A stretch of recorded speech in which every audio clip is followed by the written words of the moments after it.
In the end, Roman politics was not built only in the Senate or on the battlefield. It was built at the table, in the bedroom, in the amphitheater. Pleasure was never separate from power. It was its mask, its theater, its language. A feast could bind allies. A mistress could shape policy. A spectacle could save a throne. And so, in Rome, the pursuit of pleasure was not escape from politics. It was politics, played out in laughter and lust, in wine and whispers, in the endless struggle between indulgence and control. Rome conquered the world. But in private chambers and crowded arenas alike, it was pleasure that conquered Rome. Part 11. The price of desire in Rome. Desire was never free. Every glance, every touch, every whispered promise carried a cost. For pleasure was not simply personal, it was transactional, political, and sometimes deadly. The city that celebrated indulgence also punished excess. To love, to lust, to pursue one's appetites required navigating a landscape riddled with hidden rules and dangerous pitfalls. The higher the status, the higher the stakes. Scandalous liaisons consider the fate of Messalina, wife of Emperor Claudius. Her name echoes through history as a cautionary tale. She exercised influence through her desires, moving between lovers and intrigues with breathtaking audacity. But desire mismanaged could topple empires. Her public exposure of illicit affairs led to her execution, and her victims included men whose only crime was proximity to her charm. In Rome, the pursuit of pleasure could be a tool of survival or a weapon of destruction. An unguarded tryst, a poorly timed kiss, or an insulted lover might spark rumors, political accusations, or even death. Secrets were currency. Desire could enrich you or ruin you overnight. The slave's cost for the enslaved. The price of desire was often bodily. Slaves were seen as property, and their sexuality belonged to their master. Intimate acts were not necessarily about love but ownership, coercion, and control. Yet, within this system, some slaves used charm and beauty to carve out influence or secure freedom. Zosmus, a young man who served Pliny the Younger, was more than a servant. He was a companion and confidant, offering loyalty and intimacy within the constraints of his bondage. Pliny's letters reveal the delicate balance of affection and power, the reward of favor, the shadow of control, the ever-present possibility of loss. For slaves, desire could provide protection, but it came with invisible chains, as permanent as the marks branded into their social identity.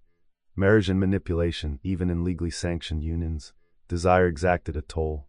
Roman marriage among the elite was less about love than negotiation, alliance, and social calculation. Wives were expected to submit, yet discretion and intelligence could turn sexual compliance into political leverage. Husbands, in turn, wielded desire as authority dictating frequency, fidelity, and favor. Contracts preserved on papyrus outline astonishingly precise terms, expected intimacy, contraception, even penalties for noncompliance.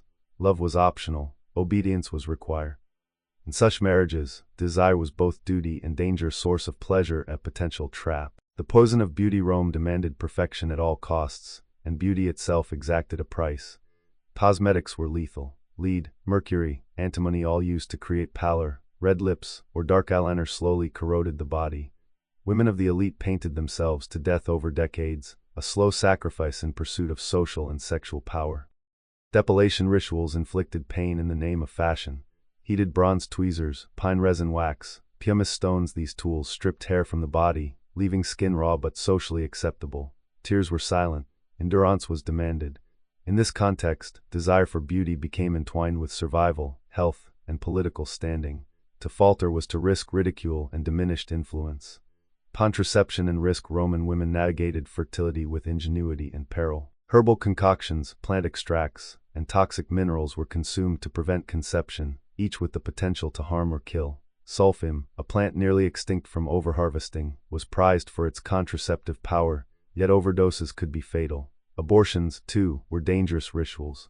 Bronze instruments, poisons, and extreme physical interventions carried high risk. Yet for women trapped in marriages arranged for political gain or social duty, these measures were sometimes the only means to retain agency over their bodies. Desire, in Rome, was inseparable from risk. Pleasure could heal, but it could also destroy. Homosexuality and hierarchy. Roman codes of sexuality were rigid yet nuanced. Relationships between men were acceptable only when social hierarchy was preserved. A citizen could engage with slaves or social inferiors, but any breach of rank could be deadly to reputation and career. Rumors of Julius Caesar's youthful liaison with Nicomedes Roman IV of Bithynia haunted him politically. Whether true or not, The suggestion of passivity threatened his image as a man of authority.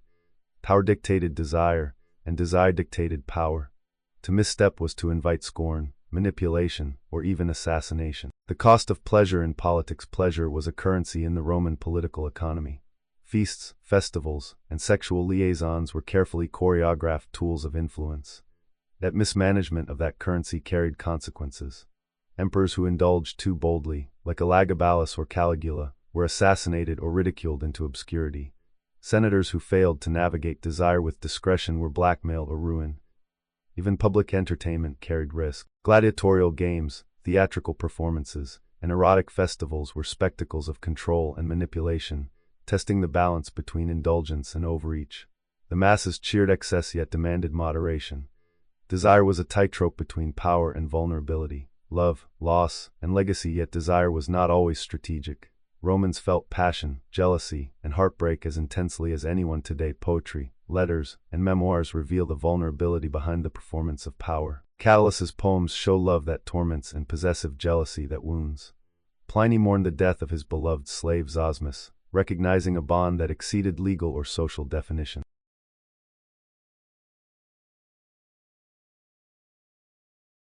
In Rome, even love carried a price, sometimes in social standing, sometimes in life itself.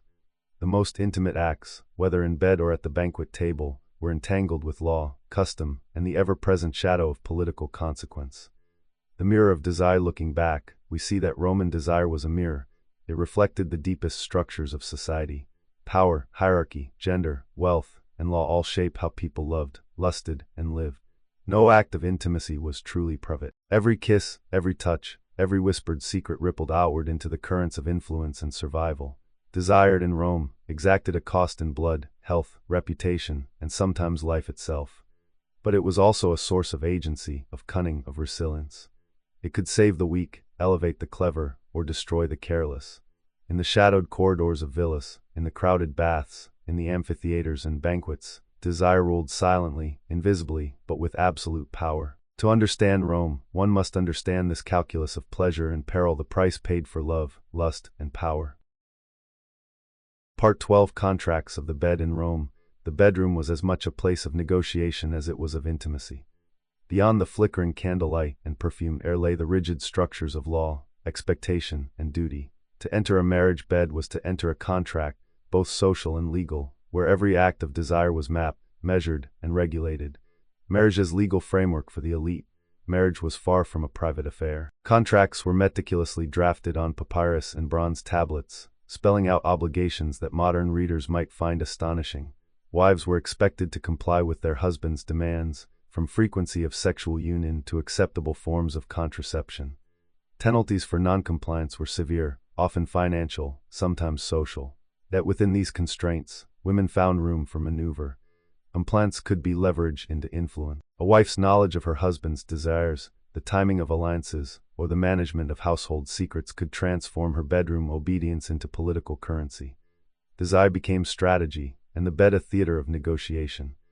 The wedding night ritual. The wedding night itself was laden with symbolism, superstition, and social expectation. The bride, often trembling and adorned in saffron robes, was carried across the threshold, a ritual to protect against malevolent spirits. Her hair might be arranged with tokens of fertility or courage, invoking blessings from household gods.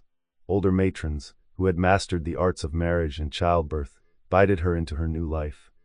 Their role was both instructive and prescriptive, ensuring the bride performed her duties without hesitation, instilling lessons about obedience, and subtly imparting knowledge about using desire to navigate the household hierarchy. The groom, meanwhile, was educated in performance, instructed to assert dominance, yet also to respect the delicate balance that ensured both duty and pleasure coexisted. Contracts written in ink and blood. Some marriage contracts were startlingly explicit. One papyrus preserved from 134 AD outlines terms such as, "The wife shall fulfill her husband's sexual expectations no fewer than twice weekly, except during illness, menstruation, or religious purification. She shall not refuse unusual requests unless they endanger her physically or involve additional parties. Violations triggered financial penalties, deducted directly from her dowry." Such contracts reveal how Roman society fused intimacy with commerce, desire with duty. A bride's body became both a social instrument and a legally enforceable obligation. Yet these arrangements were not purely coercive. For the savvy wife, compliance could ensure protection, status, and even leverage within the family and broader political sphere. Desire and survival intertwined in ways that were complex and sometimes morally ambiguous. Fertility and ritual. Fertility was central to the contract of the bed. Every aspect of the wedding night and early marital life was designed to encourage procreation. Fruits, nuts, and symbolic objects were scattered to stimulate fertility. The marriage bed itself was prepared with sacred rituals, invoking the blessings of deities who govern life, death, and sexual potency. Midwives and matrons monitored these early nights closely. Their guidance was practical and strategic, ensuring the bride endured, understood her duties, and succeeded in producing heirs. Pleasure was tolerated when it served procreation, yet excess was discouraged, particularly in women, as unbridled desire was thought to threaten social order and familial honor.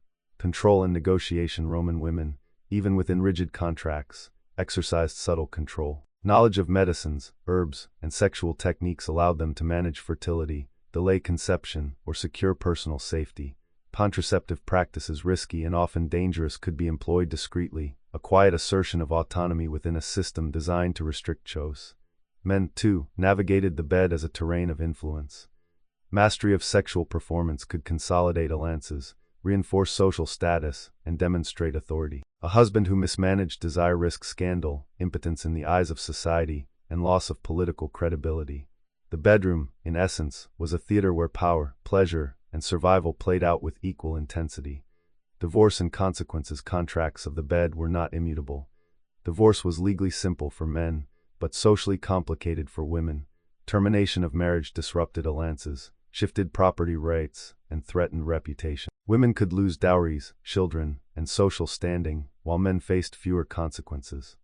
Augustus attempted to regulate marriage and divorce through legislation, incentivizing marriage and penalizing bachelorhood. Yet these laws often backfired, producing creative circumventions. Marriages with distant foreigners or freedwomen, ceremonial unions designed to satisfy legal requirements while avoiding personal entanglement. Even in dissolution, desire and contract remained entangled, revealing how intimately social, legal, and sexual systems overlap. Beyond the elite. While elite marriages left the most explicit records, similar dynamics existed among lower classes. The forms might differ: less documentation, fewer legal protections, but the principles remain. Cohabitation, symbolic purchase, and informal unions were recognized socially if not legally. Desire, fertility, and negotiation shaped all tiers of Roman society, even where papyrus contracts were absent. In these households, sexual relations, domestic hierarchy, and procreation were still intertwined. Women and men negotiated intimacy through understanding, persuasion, or force. Slaves often acted as intermediaries, instructing young brides, managing sexual labor, or enforcing household codes. Desire permeated every corner of Roman life, not merely as pleasure but as survival strategy, social glue, and political lever. The ritualization of desire. From the formal ceremonies to the subtle manipulations, the bedroom in Rome was a stage for the dramatization of desire. Every action, obedience, resistance, negotiation, and compliance was laden with consequence. Pleasure was not trivial. It was intertwined with honor, legacy, and the delicate balance of social power. Even beyond the wedding night, the contract of the bed influenced daily life. Wives maintained networks of influence through their intimate knowledge. Husbands secured loyalty and heirs through enforcement. Each act of intimacy carried the weight of societal expectation, a silent code that bound body and state together. A mirror of society. In this context, desire reveals the deepest structures of Roman life. It was not merely emotional or physical, it was political, legal, and social. The bedroom was a crucible where personal ambition, survival, and pleasure collided. It was a place where contracts governed the body, and the body, in turn, could shape contracts and social reality. By understanding these intimate negotiations, we glimpse the world of Rome as more than a series of conquests and triumphs. We see a civilization where law and passion, pleasure and power, were inseparable, each demanding vigilance and cunning. The bedroom was not merely private, it was central to the architecture of society itself. Part 13. Love, Power, and Violence in Rome. Love was never merely a private matter. Desire and intimacy were inextricably linked with power, politics, and often violence. Behind the gilded facades of villas, beneath the marble floors of bathhouses, and within the shadowed corridors of palaces, the interplay of passion and authority